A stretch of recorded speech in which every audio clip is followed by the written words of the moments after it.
Hello everyone, welcome to teaching Pathshala. मैं हूं आपकी एजुकेटर ज्योति। इस वीडियो में हम बात करने वाले हैं level of CSI net 2023 examination, जिसको कि मर्ज बेसिस पे किया गया था और जिसे नाम दिया गया था दिसंबर 2022 एंड जून 2023। इस वीडियो में हम शिफ्ट 1 एंड शिफ्ट 2 दोनों के ही पेपर लेवल की बात करेंगे।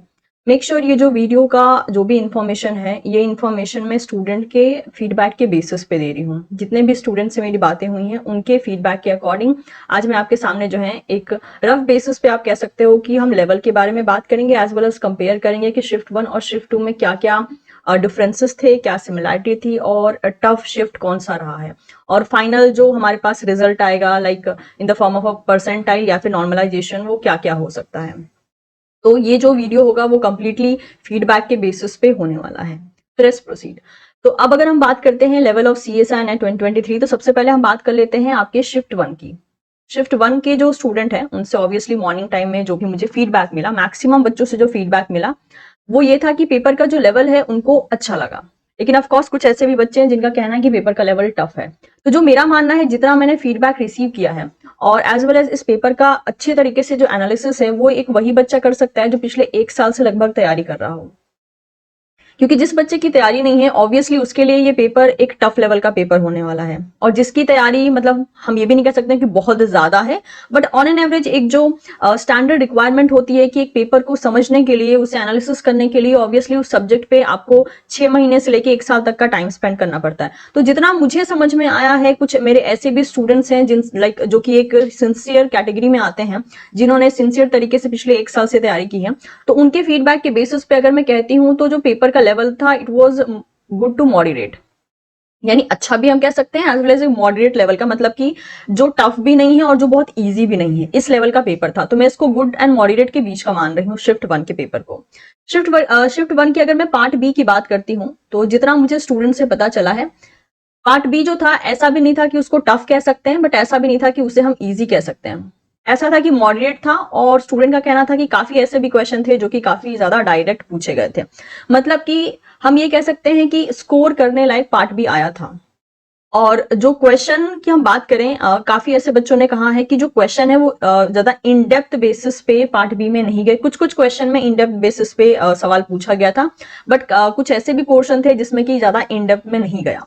और पार्ट सी की अगर हम बात करते हैं, तो पार्ट सी का भी जो लेवल है वो ओवरऑल जो मुझे बच्चों का रिस्पॉन्स मिला है उसके अकॉर्डिंग मैं कह रही हूँ ये भी एक मॉडरेट था। मतलब कि ऐसा था कि आपको आराम से 25 क्वेश्चन ऐसे मिल सकते थे। अगर आपकी तैयारी अच्छी थी तो आप ऐसे 25 क्वेश्चन को सिलेक्ट कर सकते थे जिससे कि आप मैक्सिमम स्कोरिंग कर पाए पार्ट सी में। अब इसमें कितनी रियलिटी है वो मैं फाइनल एनालिसिस आपको तब बता पाऊंगी जब आप लोग की रिस्पॉन्स शीट आएगी।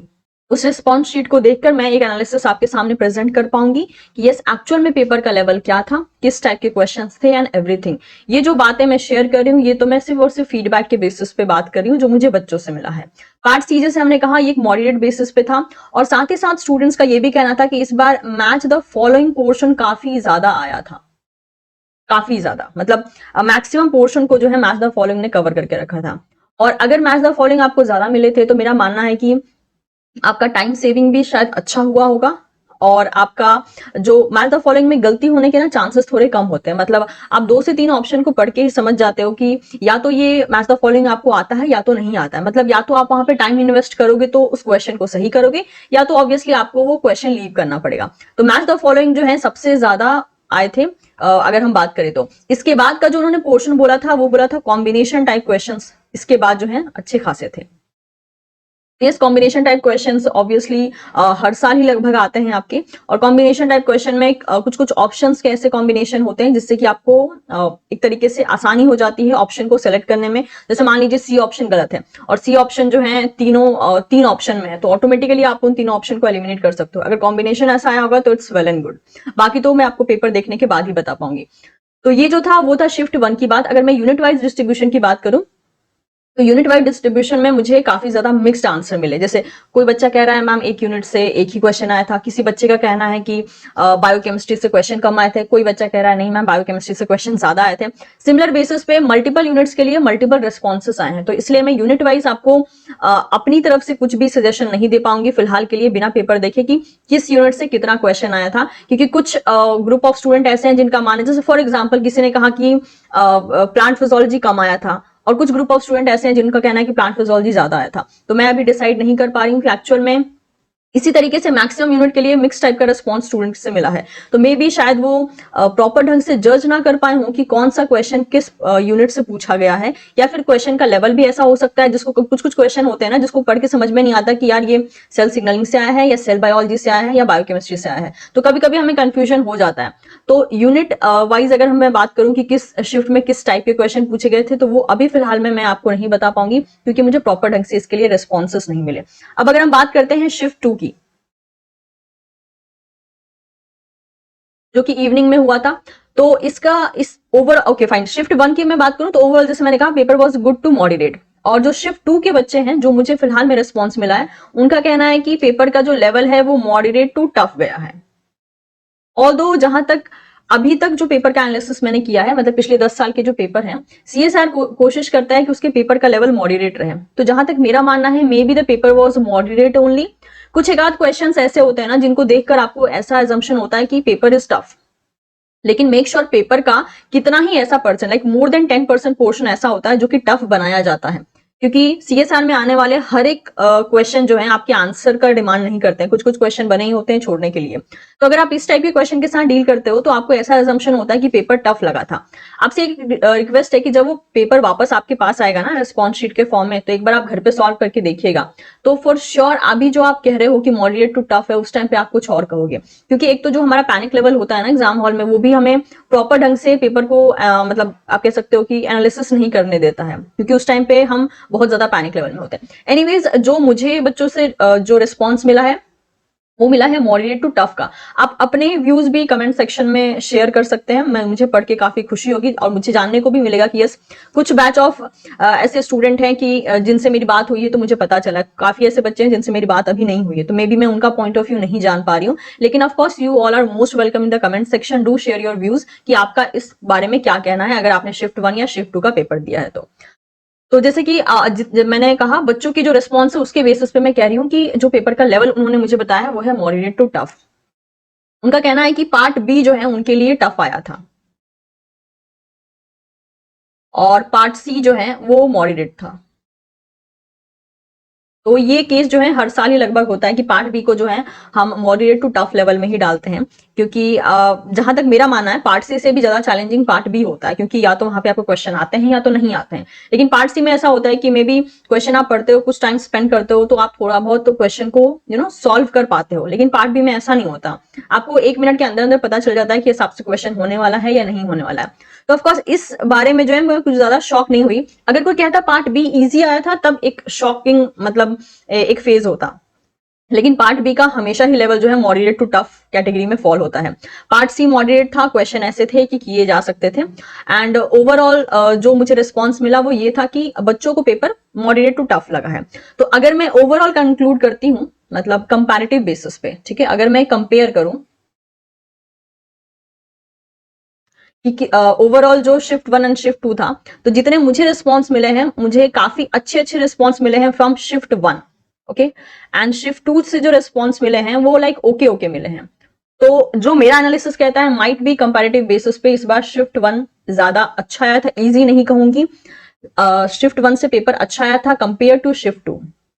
लेकिन इस बारे में भी घबराने की कोई जरूरत नहीं है, क्योंकि आपको पता होना चाहिए कि जो आपका कट ऑफ जाता है वो एक तरीके से नॉर्मलाइज किया जाता है, जिसकी वजह से किसी के साथ कोई नाइंसाफी नहीं होती है। क्योंकि दिस इज फॉर श्योर कि अगर आपका पेपर इजी आया है तो आपकी स्कोरिंग ज्यादा होगी, अगर आपका पेपर टफ आया है तो आपकी स्कोरिंग लो होगी। लेकिन नॉर्मलाइजेशन में क्या किया जाता है, इस हाई और लो दोनों को मिलाकर एक न्यूट्रल रिजल्ट निकाला जाता है। जैसे कि नॉर्मलाइजेशन से ऑलरेडी जो है बहुत कुछ हमने पहले भी इस बारे में बात किया है, इसके अपने कुछ फायदे हैं, कुछ नुकसान हैं, बट ऑब्वियसली उसका हम कुछ कर नहीं सकते हैं, क्योंकि अगर आपके एग्जाम 2 शिफ्ट में होते हैं फॉर श्योर नॉर्मलाइजेशन किया जाएगा एंड आपका जो रिजल्ट है वो परसेंटेज के बजाय परसेंटाइल फॉर्म में आएगा। तो अगर आप इंटरेस्टेड है जानने में कि नॉर्मलाइज कैसे किया जाता है, तो इस पे ऑलरेडी एक वीडियो अवेलेबल है टीचिंग पाठशाला पे, उससे आप देख सकते हैं, ताकि आप समझ सके कि नॉर्मलाइजेशन क्या होता है, परसेंटाइल क्या होता है और उसको क्यों निकाला जाता है। जब नॉर्मलाइज किया जाएगा तो ऐसा बिल्कुल हो सकता है कि जो कम नंबर वाला है उसकी रैंकिंग अच्छी आए, जो ज्यादा नंबर वाला है उसकी रैंकिंग उनसे कम आए। ऐसा काफी मतलब पिछले मतलब जितनी बार से भी परसेंटाइल फॉर्म में रिजल्ट आया है, पिछले 2 से 3 अटेम्प्ट में जो परसेंटाइल फॉर्म में रिजल्ट आया उसमें ऐसा ही हुआ है कि रॉ स्कोर जो है एक बच्चे का ज्यादा है लेकिन उसकी रैंकिंग कम आई है कंपेयर टू उस बच्चे का रॉ स्कोर जिसका कम है। वो इसलिए हुआ क्योंकि दोनों के शिफ्ट अलग थे। तो इस बात का मतलब आप थोड़ा सा रिलैक्स हो सकते हैं कि नाइंसाफी यहाँ पे किसी के साथ नहीं होगी। अगर आपका पेपर टफ आया है तो वेरी श्योर कि आपका जो बैच होगा उसमें जो हाईएस्ट नंबर जाएगा वो कम जाएगा, हेंस आपके कम नंबर पे भी जो है परसेंटाइल ज्यादा होने के चांसेस है। और भी बहुत से फैक्टर्स हैं, बट इसमें आपको ये बिल्कुल नहीं डरना है कि शिफ्ट 1 वालों का अगर पेपर अच्छा है तो उनके मार्क्स ज्यादा आ जाएंगे, आपके कम आ जाएंगे तो आपका क्वालिफाई नहीं होगा। ऐसा बिल्कुल नहीं होगा, क्योंकि नॉर्मलाइजेशन रखा इसलिए जाता है ताकि किसी के साथ किसी भी तरीके की नाइंसाफी ना हो। बट स्टिल जैसे मैंने कहा, अगर आपको पूरा कंसेप्ट समझना है आप बिल्कुल नॉर्मलाइजेशन का वीडियो देख सकते हैं। तो ये तो था कंपैरेटिव बेसिस पे मैंने शिफ्ट 1 और शिफ्ट 2 के लेवल की बात की है। लेकिन मेक श्योर ये सारे जो मैं आपको वो सब चीजें जो है प्रेडिक्ट करके बता रही हूँ वो सिर्फ और सिर्फ फीडबैक के बेसिस पे हैं जो मुझे स्टूडेंट्स के द्वारा मिले हैं। फाइनल जो है कि मेरी तरफ से क्या लगता है कौन सा पेपर ज्यादा बढ़िया था, इजी तो नहीं कहूंगी, बढ़िया, और आप कह सकते हो कि एक चैलेंजिंग पेपर मैं कह सकती हूँ।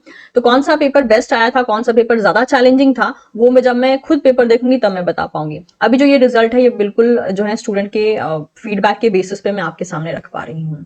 तो उम्मीद करती हूँ कि ये जो हमने डिस्कशन किया वो आपके लिए एक तरीके से हेल्पफुल होगा ये डिसाइड करने में कि पेपर का ओवरऑल लेवल क्या था।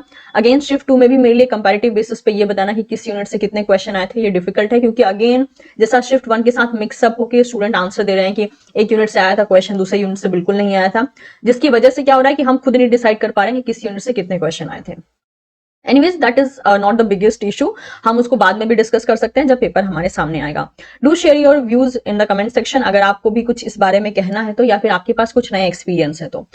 ऑल्सो मैं कुछ और प्लस पॉइंट के बारे में यहाँ पे मेंशन करना चाहती हूँ, जैसे कुछ कुछ चीजें जो मैंने देखी एज अ इम्प्रूवमेंट इस बार, जो मुझे फीडबैक के तौर पे मिला कि इस बार टेक्निकल ग्लिच बहुत बहुत ज्यादा कम थी कंपेयर टू जो हमने लास्ट 2 अटेम्प्ट में जो है जो भी एक्सपीरियंस किया है उसके कंपैरिजन में इस बार की जो टेक्निकल ग्लिच थी वो बहुत ज्यादा कम थी। And that is actually a very good news, क्योंकि लास्ट टाइम भी और लास्ट टू लास्ट टाइम भी ऐसा हुआ था कि कितने ही बच्चों का एग्जाम सिर्फ इस वजह से क्लियर नहीं हुआ था क्योंकि टेक्निकल ग्लिच इतना ज्यादा था कि वो ना स्क्रीन को ढंग से देख पा रहे थे ना अपना आंसर पुट ऑन कर पा रहे थे।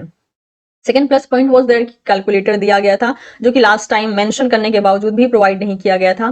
Third plus point was there कि पेपर का इस बार आप मीडियम डिसाइड कर पा रहे थे कि आपको पेपर इंग्लिश में अटेंड करना है या हिंदी में अटेंड करना है, और आप जो ऑप्ट कर रहे थे उसी लैंग्वेज में क्वेश्चन आ रहा था। अनवांटेड आपका टाइम स्क्रॉलिंग में जो है कम इन्वेस्ट हो रहा था compare to the previous attempt. तो ये कुछ मैंने एज अ प्लस पॉइंट वहां पे देखा है। हाँ, कुछ मैंने आप कह सकते हो कि सेंटर के मैंने थोड़े बहुत कंप्लेन सुने कि हाँ किसी किसी सेंटर में लाइट का प्रॉब्लम था, किसी किसी सेंटर में टेक्निकल ग्लिच हुआ है, लेकिन ज्यादा नहीं हुआ है। जितना बैड एक्सपीरियंस लास्ट टाइम का था उसके कंपैरिजन में इस बार स्टूडेंट के एक्सपीरियंस थोड़े अच्छे रहे हैं। तो लेट्स सी कि आगे क्या होता है। बाकी सारे चीजों के बारे में अगर मुझे पता चलता है तो मैं आपके साथ जरूर शेयर करूंगी। And this is a positive hope कि अगर इतनी सारी चीजें सुधार की गई हैं तो अभी भी जो कमियां हैं फिलहाल में सिस्टम में उसको भी आगे चल के करेक्ट किया जाएगा। तो thank you so much everyone, and thank you to all those students जिन्होंने मेरे साथ अपना फीडबैक शेयर किया, जिसके बेसिस पे आज मैं डिस्कस कर पाई about the level of CSI NET 2023 life science paper. और आपके पास भी कोई व्यू हो तो आप कमेंट सेक्शन में बता सकते हैं। Thank you so much, do share this video with your friends जिन्होंने इस एग्जाम को अटेंड किया था, and don't forget to subscribe teaching Pathshala for more such video updates. Thank you so much.